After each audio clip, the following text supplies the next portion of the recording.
Pemerintah targetkan swasembada kedelai di tahun 2027. Sensasi jelajah hutan Waikambas di malam hari.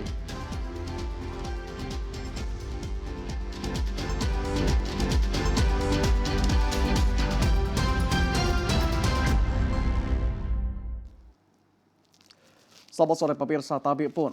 Selain dua topik utama tadi, informasi penting dan juga teraktual lainnya akan kami sajikan untuk Anda. Bersama saya, Yoga Guntur dalam Lampung Hari ini selengkapnya.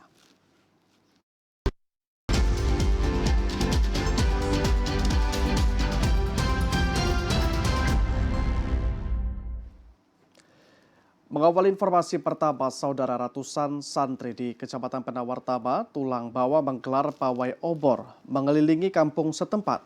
Pawai obor ini dilakukan guna memperingati Hari Santri Nasional. Pawai obor dilakukan ratusan santri pondok pesantren Mambaul Huda di Kecamatan Penawartama, Tulang Bawang pada Rabu malam. Para santri bersama masyarakat berjalan kaki mengelilingi kampung setempat dengan membawa obor sembari bersolawat. Hashim Asrori, pengasuh pondok pesantren Mambaul Huda menjelaskan, kegiatan dalam rangka memperingati Hari Santri Nasional ini dilakukan setiap tahun dengan berbagai tema. Untuk saat ini mengusung tema Indonesia Merdeka dengan tujuan menumbuhkan rasa cinta negara kepada para santri dan menumbuhkan jiwa patriotisme untuk selalu membela NKRI serta berguna bagi nusa, bangsa dan agama. Kegiatan ini disambut antusias oleh masyarakat. Hal tersebut juga terlihat dari banyaknya masyarakat yang turut meramaikan kegiatan pawai obor.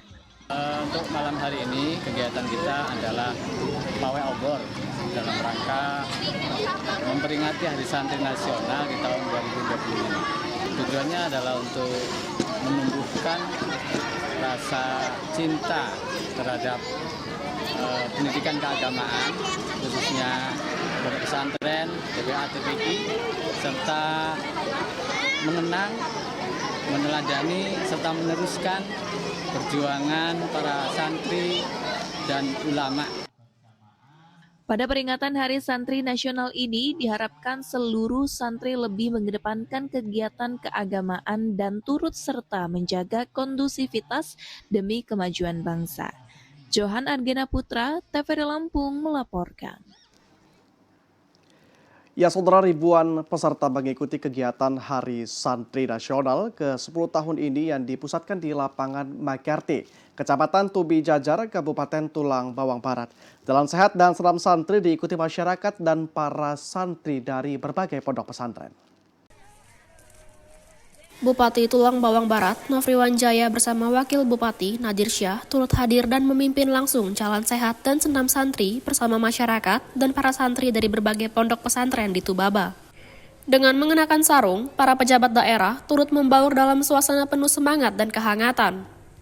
Dalam sambutannya, Bupati Nofri Wanjaya menegaskan bahwa peringatan Hari Santri ini tidak hanya untuk memeriahkan momentum nasional, namun juga sebagai media untuk menguatkan budaya 5 karakter warga Tubaba guna menyongsong generasi emas 2045.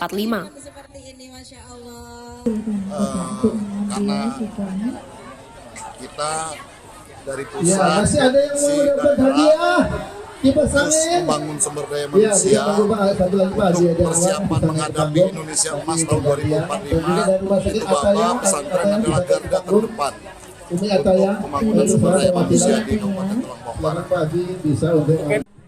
Wakil Bupati Nadir Syah menyampaikan bahwa Hari Santri merupakan momen untuk mempererat silaturahmi antara ulama, santri, umaro, dan bahkan lintas agama demi membangun karakter masyarakat yang kuat dan berakhlak mulia. Hari ini pemerintah daerah bersama para ulama, santri mengadakan serangkaian kegiatan momentum Hari Santri tahun 2025 yang digelar di lapangan Magarti. Harapan kami karena ini berkumpul para ulama dan umaro dan para santri, kegiatan ini bisa mempererat silaturahmi sesama umat muslim dan bahkan sesama agama. Ketua Panitia Pelaksana Nurholis Majid menjelaskan, peringatan Hari Santri Nasional tahun ini digelar semarak dengan berbagai rangkaian kegiatan yang dimulai sejak tanggal 10 Oktober 2025. Baik, rangkaian kegiatan Hari Santri Bapak-Bapak ini silakan, dimulai dari tanggal 19, 20, Baik, bismillahirrahmanirrahim. dan 25. Tanggal 19 kipas kemarin angin. kita ada lomba Angin kilat dari yang diikuti Bali biasanya 50 Lampung. peserta. Ini Semua luar biasa. baik-baik ya, Bapak Ibu, adik-adik. Acara ini diharapkan menjadi inspirasi bagi generasi muda untuk terus menjaga tradisi. Agustinus, TVRI Lampung melaporkan. Ya saudara, lebih dari 5.000 pelajar SMA di Bandar Lampung antusias menghadiri seminar pendidikan bertajuk Sukses Masuk PTN. PT Kedirasan Impia, kegiatan ini menjadi pertanda bahwa Lampung akan mendominasi kelulusan pada perguruan tinggi negeri PTN terkemuka untuk tahun 2026 mendatang. Pemerintah Provinsi Lampung terus mendorong para siswa, khususnya kelas 12 tingkat SMA, MA, dan SMK di Provinsi Lampung untuk mempersiapkan diri secara matang menghadapi persaingan masuk perguruan tinggi negeri, PTN, maupun sekolah kedinasan. Gubernur Lampung, Rahmat Mirzani Jausal, menekankan pentingnya peningkatan kualitas sumber daya manusia, SDM, untuk mewujudkan kemajuan Lampung. Ia menyoroti bahwa setiap tahun terdapat sekitar 110.000 lulusan SMA di Provinsi Lampung. Namun hanya sekitar 20% atau 23.000 yang mengikuti tes dan 4.000 yang berhasil lulus masuk dan melanjutkan ke jenjang pendidikan tinggi. Menurutnya, kemajuan daerah tidak hanya bertumpu pada kekayaan alam, tetapi juga pada kualitas SDM yang unggul dan berdaya saing. Dengan mencontohkan sejumlah negara maju yang mampu mengolah potensi terbatas menjadi nilai tambah besar berkat kemampuan manusia yang kreatif dan terdidik. Di samping itu, Gubernur Mirza juga menekankan pentingnya perencanaan, disiplin, dan kerja keras untuk mencapai cita-cita. Ia mengingatkan para siswa bahwa persaingan untuk masuk perguruan tinggi tidak hanya antar sekolah di daerah, tetapi juga dengan jutaan pelajar di seluruh Indonesia. Gubernur juga berpesan agar para siswa tidak mudah menyerah dan terus mengembangkan diri melalui proses belajar sebagai perjalanan seumur hidup yang akan menuntun masa depan.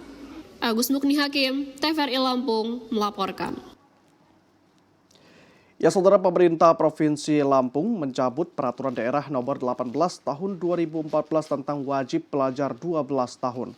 Langkah ini dilakukan guna menyesuaikan kebijakan daerah dengan aturan nasional. Keputusan tersebut diambil dalam rapat paripurna Dewan Perwakilan Rakyat Daerah Provinsi Lampung yang membahas 3 raperda inisiatif pemerintah Provinsi Lampung.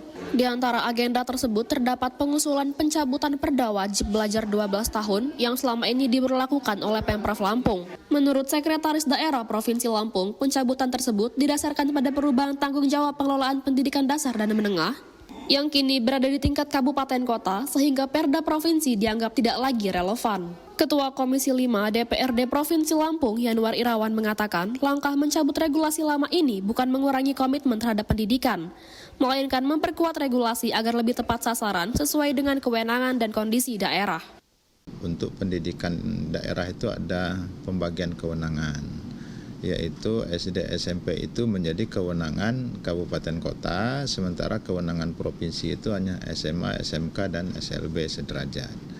Nah, oleh karenanya kan ada pemisahan kewenangan itu, ya tentu tidak relevansi lagi perda nomor 12 tahun wajib belajar 12 tahun itu. Kalaupun mau memang harus ada pemisahan kewenangan di situ. Nah, itulah dasar pencabutannya. Dengan pencabutan perda ini, masyarakat dan stakeholder pendidikan di Lampung menanti regulasi baru yang memungkinkan pelaksanaan wajib belajar dan peningkatan mutu secara lebih fleksibel, namun tetap berada dalam kerangka nasional. Satria dan Sandi, TVRI Lampung, melaporkan. Informasi masih akan kami hadirkan, jangan kemana-mana, tetap di Lampung hari ini.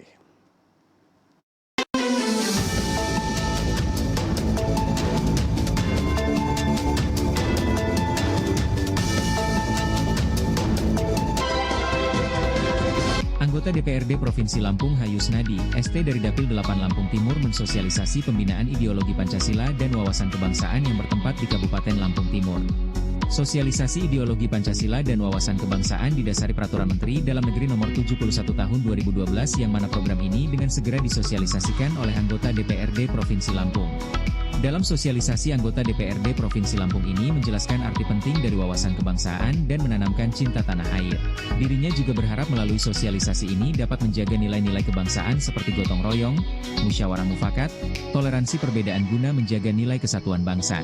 Dalam kesempatan tersebut meminta kepada masyarakat khususnya generasi muda untuk tetap semangat dan dapat bersaing dengan negara lain. Menteri Pak Sigit Susilo, sarjana PGI. Dari Dapil 8 Lampung Timur, tim perundangan DPRD Provinsi Lampung melaporkan.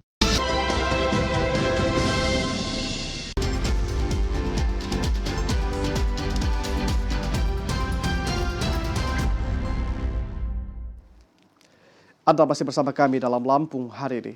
Ya, Saudara, Kepala Staf Angkatan Laut Laksamana TNI Muhammad Ali didampingi Bupati Lampung Utara Hamartoni Ahadis meninjau lokasi lahan proyek kedelai varietas unggul Migo AL 189 di lahan milik TNI AL Komando Kiwa Lampung di Desa Worotabo, Kecamatan Kota Bobi Utara. Proyek penanaman kedelai varietas unggul Migo AL 189 ini sebagai upaya mensukseskan program ketahanan pangan nasional sekaligus mencapai swasembada kedelai serta mengurangi ketergantungan impor kedelai yang jumlahnya masih sangat tinggi dibanding produksi nasional. Kegiatan ini merupakan wujud nyata dukungan terhadap program pemerintah yang menjadi salah satu cita Presiden Republik Indonesia Prabowo Subianto untuk mewujudkan swasembada pangan guna mencapai Indonesia Emas 2045. Kegiatan ini bentuk kolaborasi dari TNI AL, Kementerian Pertanian, dan PT Karya Unggul Agro Berkelanjutan yang optimis bisa mencapai target swasembada pangan kedelai di tahun 2027.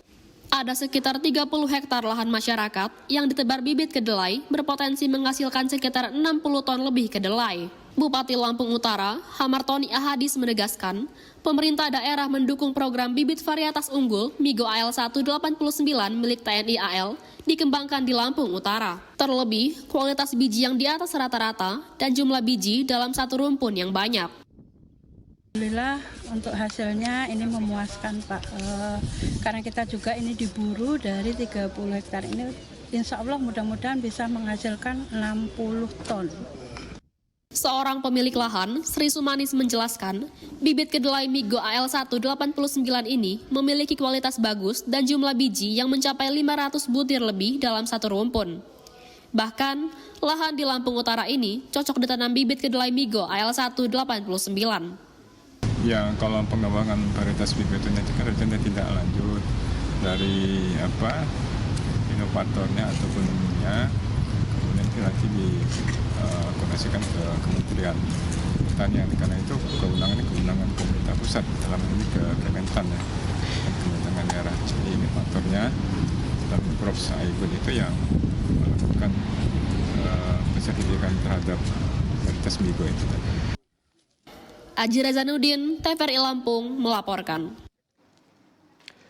Ya, Saudara, tim Satgas Pangan khususnya pengendalian harga beras di Lampung menemukan adanya daerah yang menjual beras di atas harga eceran tertinggi. Setelah dicek, hal tersebut terjadi akibat perbedaan data dalam proses pengunggahan dan hanya berlangsung sementara.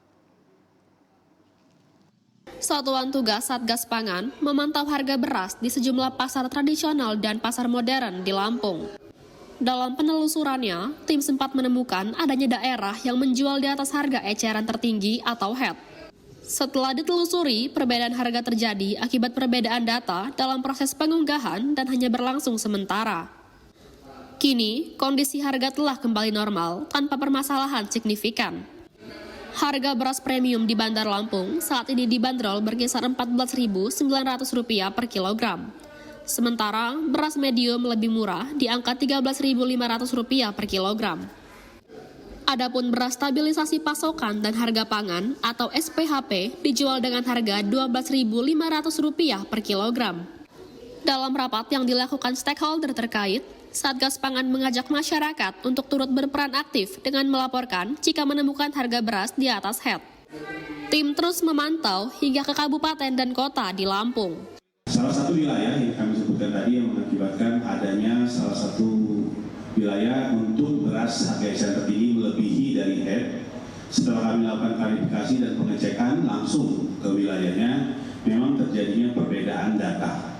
Nah, saat ini masih dilakukan penelusuran oleh Satgas, namun itu hanya berjalan sementara untuk perbedaan. Saat ini sudah sesuai kembali dan tidak ada permasalahan yang signifikan.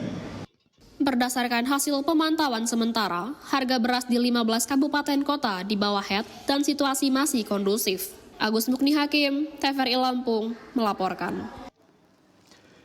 Ya, saudara, pemerintah Pekon Kubu Liku Jaya, Kecamatan Batu Ketulis, Lampung Barat turut mendukung program ketahanan pangan nasional. Upaya ini diwujudkan melalui unit usaha budidaya lele yang dikelola oleh Badan Usaha Milik Pekon Amanah. Budidaya lele ini didanai 20% dari dana desa senilai lebih dari 162 juta rupiah. Lokasinya berada di Pemangku Tugu Mulyo. Saat ini BUM Pekon Amanah mengelola 9 unit kolam dengan total benih mencapai 27.500 ekor. Sejak Juni hingga Oktober 2025, hasil panen sudah mencapai lebih dari 1 ton. Meski demikian, Budi mengakui ada kendala dalam penjualan. Harga dari pengepul hanya Rp20.000 per kilogram, dengan keuntungan yang sangat tipis, yakni Rp2.000 per kilogram. Sementara jika dijual langsung ke masyarakat, harganya bisa mencapai Rp22.000 per kilogram. Haris berharap hasil panen ke depan bisa dialihkan untuk memenuhi kebutuhan program pengentasan stunting dan makan bergizi gratis di Pekon mereka. Mungkin dari harga yang pengepul itu, karena saya jual ke masyarakat itu 22.000. Kalau 22.000 bisa kita antara 3.000 sampai 4.000 keuntungan. Tapi kalau 20.000 cuma 2.000. Jadi kalau istilahnya dalam 3 bulan atau 4 bulan habis itu, kayaknya kalau istilahnya tipis betul untungnya, karena itu kan kita harus memasukkan PAD ke Pekon. Itu. Sementara itu, pejabat Pratin Kubu Liku Jaya Sahril mengatakan bahwa program ini merupakan wujud ketahanan pangan Pekon. 20% dana desa yang dianggarkan langsung disalurkan ke rekening BUM Pekon Amanah untuk dikelola. Tujuan akhirnya adalah memenuhi gizi masyarakat dan memasok makanan tambahan untuk pengentasan stunting. Yang pertama sekali gimana caranya memenuhi kebutuhan gizi penduduk yang ada di Pekon Kubu Liku. Kemudian daripada itu rencana juga ini nanti akan kita arahkan ke stunting. Jadi artinya anggaran dana stunting itu kan ada setiap tahun untuk penanggulangan stunting. Jadi nanti pembelanjaannya salah satu menenggerak gizi daripada rawan stunting dengan stunting itu. Ya selama ini kan kalau kita ini kan dibelikan di telur dan seterusnya dan susu, jadi sebagian juga nanti kita akan belikan ke lele dan kita akan serahkan ke masyarakat. Nanda Yustiza Remdani, TVRI Lampung melaporkan. Dan saudara, dalam upaya mendukung program pemerintah pusat dalam meningkatkan kesejahteraan petani, pemerintah Pekon Ulok Mukti, Kecamatan Gambur membangun infrastruktur pertanian melalui dana desa tahun 2025.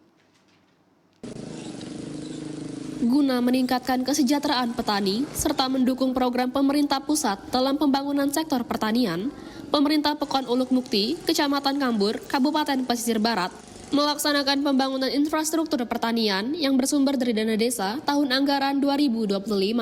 Dukungan tersebut ditujukan melalui pembangunan jalan usaha tani di 2 titik. Masing-masing berada di Pemangku 4 sepanjang 200 meter dengan lebar 3 meter, dan di Pemangku 5 sepanjang 210 meter dengan lebar 2,5 meter.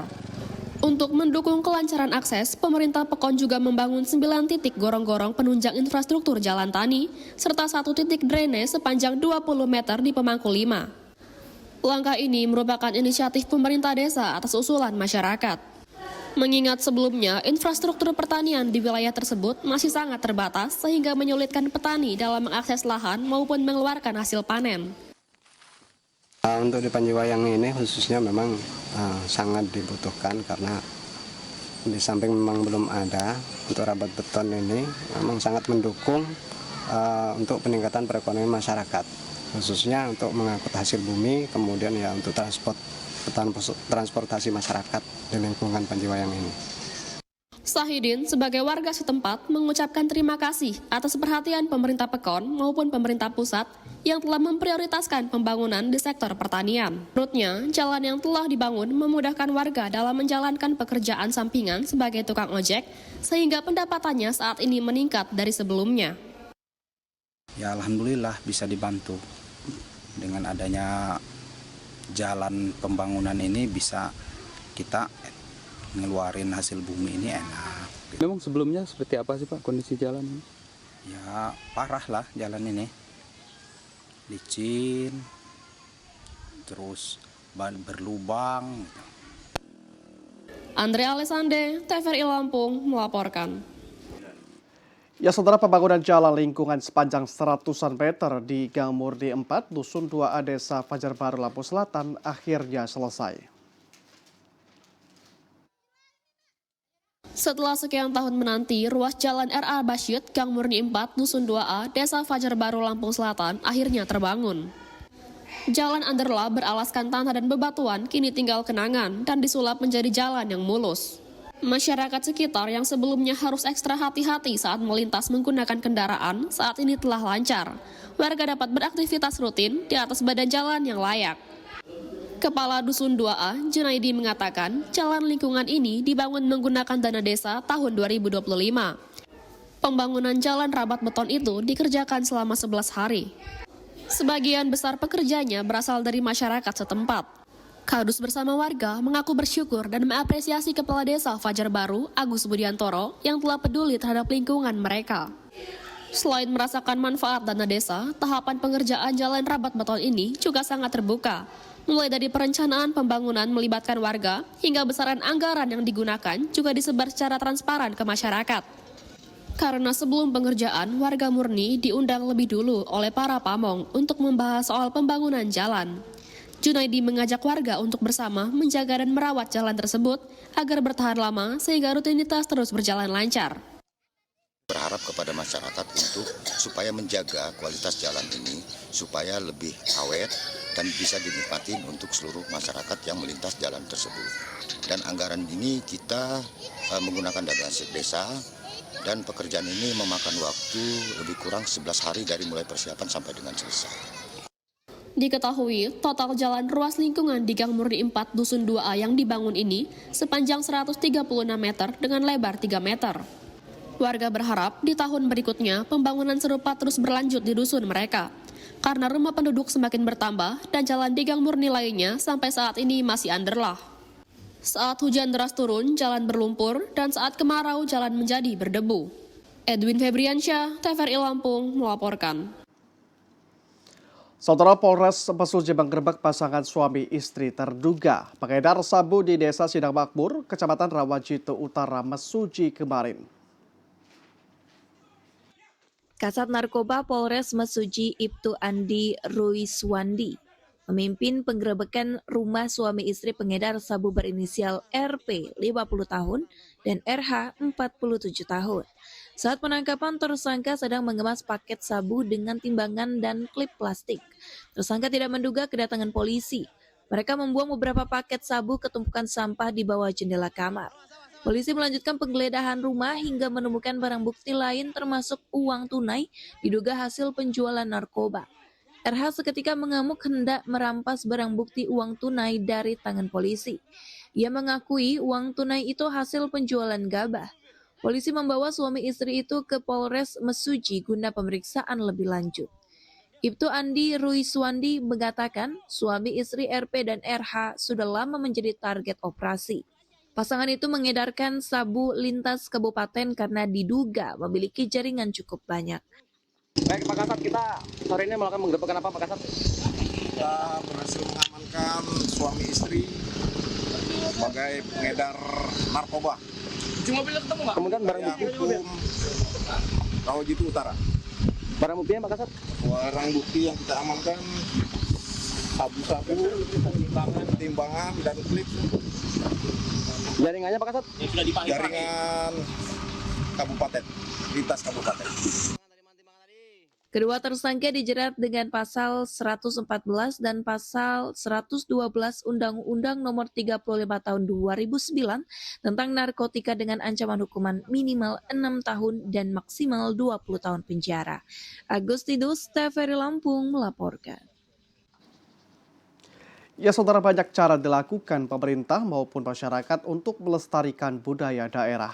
Salah satunya dengan memasukkan unsur budaya pada setiap kegiatan. Budaya daerah pada suatu bangsa merupakan kekayaan yang perlu terus dilestarikan dan dikembangkan. Mengingat kemajuan teknologi di era globalisasi saat ini, tidak mustahil dapat menggerus bahkan menghilangkan adat budaya suatu daerah bila tidak diantisipasi sejak dini. Terlebih bagi kaum remaja, sebagai generasi penerus, mereka terkesan lebih suka terhadap budaya asing modern dibanding budaya daerah sendiri. Oleh sebab itu, bila permasalahan ini tidak segera ditangani sedini mungkin, dikhawatirkan budaya daerah akan hilang di tengah masyarakatnya sendiri. Salah satu upaya dapat dilakukan masyarakat maupun pemerintah untuk melestarikan adat adalah memasukkan unsur budaya daerah pada setiap kegiatan. Seperti yang dilakukan Pemkab Lampung Timur beberapa waktu lalu. Untuk melestarikan budaya daerah, pihaknya menggelar event khusus kebudayaan. Menurut Bupati Lampung Timur, Ella Siti Nuryama, menanamkan kecintaan terhadap budaya sejak dini sangat penting dilakukan. Pihaknya sangat mengapresiasi dan mendukung setiap upaya pelestarian budaya daerah. Karena di dalamnya tersimpan nilai kebersamaan, kesopanan, serta identitas masyarakat Lampung. Hendra Rinaldo Wilham, TVRI Lampung melaporkan. Ya saudara, bagi Anda yang ingin menjelajah hutan Waikambas Lampung Timur, Provinsi Lampung, sekaligus menguji adrenalin di malam hari, kini telah hadir trip khusus wisata safari malam hanya dengan merogoh kocek Rp500.000 per orang untuk satu trip perjalanan. Taman Nasional Waikambas, Kabupaten Lampung Timur, Provinsi Lampung kini menghadirkan paket berwisata di malam hari. Dengan berkendara mobil dan dipandu tim khusus, wisatawan akan diajak mengitari area hutan untuk melihat langsung aktivitas satwa liar. Jika beruntung, di tengah perjalanan pengunjung akan melihat hewan yang sangat jarang ditemui di siang hari, seperti tapir, jenis-jenis burung malam, rusa, harimau Sumatera, hingga primata endemik hutan Waikambas. Wisatawan juga diperbolehkan untuk mendokumentasikan langsung aktivitas satwa dan baru diizinkan untuk turun sesampainya di Kem Gajah Jinak. Tadi sih diajak keliling pakai mobil dari Waikambasnya, keliling menyusuri Waikambas, melihat hewan-hewan kayak ada gajah, rusa, burung gitu. Seneng banget sih karena pertama kali ngelihat gajah malam-malam gitu kan. Biasanya kan kita kalau ngeliat gajah tuh siang-siang lagi makan. Nah ini kita ngeliat gajah sambil naik mobil, kita lihat dia lagi makan, ada yang lagi tidur, terus ada rusa juga di pinggir-pinggir jalan itu. Wisata malam di Waikambas yang pasti kita bisa ngeliat satwa yang biasa keluar di seputaran kandang gajah sampai dengan di daerah tanah lapang yang ada di sebelah utara, sebelah selatan dari kandang gajah. Kita bisa lihat rusa, gajah yang sedang perilaku gajah di malam hari, bisa kita ngelihat kalau beruntung tapir, terus yang paling sering ngelihat ya bagian primata dan musang. Bagi Anda yang ingin merasakan sensasi jelajah hutan di malam hari, tidak ada salahnya untuk berkunjung ke Taman Nasional Waikambas, Lampung Timur. Dengan biaya Rp500.000 per sekali trip dengan maksimal 5 orang, kita akan diajak berkeliling di area hutan selama 2 jam dan menikmati makan malam di dekat area kandang gajah. MH Naim, TVRI Lampung melaporkan. Atlet karate Lampung Fahrel Apriansa Amarta berhasil meraih medali emas dalam kejuaraan Pekan Olahraga Nasional PON Bela Diri 2025 di Kudus, Jawa Tengah, Kamis sore kemarin. Fahrel yang turun di kelas komite di bawah 60 kg putra tampil perkasa sejak awal babak penyisihan hingga semifinal dan final. Di babak semifinal, Fahrel berhasil mengalahkan karateka asal Nusa Tenggara Barat, Lorenzo Daseto Rodriguez, dengan skor meyakinkan 4-2.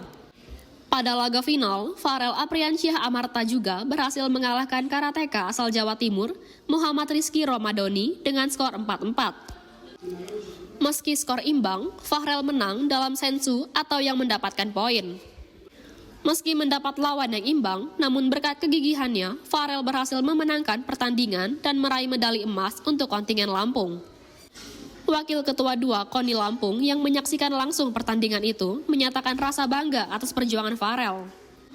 Ria Gusria berharap agar keberhasilan Fahrel mampu memacu motivasi karate lain yang masih menyisakan 6 nomor pertandingan.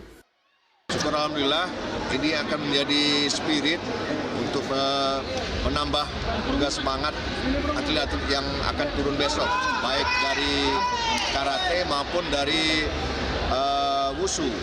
Mudah-mudahan ini akan nular sehingga kita masih bertengger di 10 besar. Alhamdulillah bisa menghasilkan hasil yang terbaik untuk Lampung. Terima kasih untuk pengurus-pengurus KONI Lampung, terima kasih kepada pelatih Lampung, dan terima kasih untuk yang sudah ngedoain saya di rumah, di semuanya lah. Terima kasih. Keberhasilan Fahrel menambah 1 medali emas dari cabang karate kembali mendongkrak posisi Lampung dalam klasemen perolehan medali sementara dari posisi ke-10 ke posisi 9. Henry Mason, TVRI Lampung, melaporkan.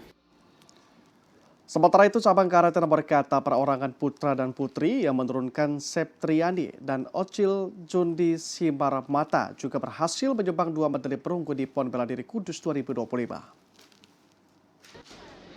Tambahan 2 medali perunggu dari cabang karate dihasilkan 2 karateka Lampung, Septriani dan Oceanil Juandi Simarmata. Masing-masing menyumbangkan 1 medali perunggu. Pada pertandingan ketiga, nomor kata perorangan putri, Septriani berhasil mencatatkan poin 39,2 dan memastikan medali perunggu untuk kontingen Lampung. Medali perunggu kedua untuk Lampung disumbangkan karateka Osnil Juandi Simarmata dari nomor kata perorangan putra. Pada pertandingan perebutan medali perunggu, Osnil berhasil mencatatkan poin 40,1, menggulingi pesaingnya Muhammad Rifki dari DKI Jakarta yang hanya menorehkan 39,09 poin. Manajer karate Lampung, Ulul Asmi mengatakan, sebenarnya Osnil berpeluang untuk meraih medali perak. Osnil harus bersaing dengan lawan tangguh juara nasional Ahmad Zigi dari Nusa Tenggara Barat. Saat prapon di Kalsel lalu, Osnil juga bertemu Zigi dan saat itu Zigi meraih emas dan Osnil perak. Henry Mason, TVRI Lampung melaporkan.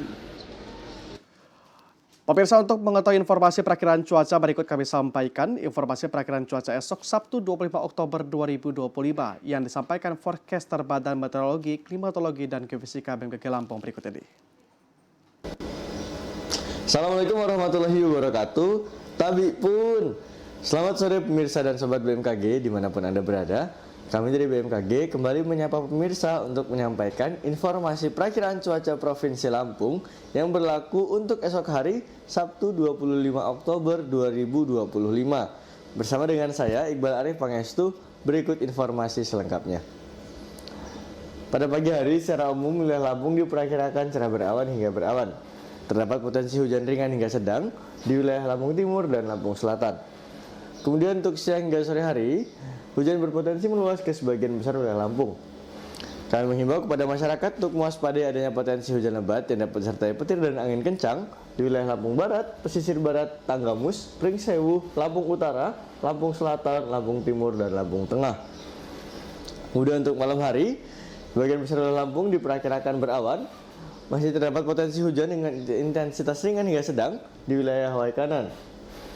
Dan untuk dini hari, sebagian besar wilayah Lampung diperkirakan cerah berawan hingga berawan. Demikian informasi yang dapat kami sampaikan, semoga bermanfaat dan dapat menunjang aktivitas pemirsa sekalian. Terus ikuti update informasi cuaca melalui aplikasi Info BMKG yang dapat diunduh di Play Store dan juga App Store. Kami dari BMKG Lampung mengucapkan terima kasih. Wassalamualaikum warahmatullahi wabarakatuh. Ya pemirsa, informasi perakiraan cuaca tadi menjadi akhir perjumpaan kita pada sore hari ini. Tetap saksikan Lampung Hari Ini setiap hari Senin hingga Jumat pukul 15.00 waktu Indonesia bagian Barat. Dan pemirsa, seluruh informasi dan tayangan kami hari ini dapat Anda saksikan kembali dalam kanal YouTube TVRI Lampung. Saya Guntur dan segenap kerabat kerja yang bertugas undur diri. Terima kasih atas kebersamaan Anda dan sampai jumpa.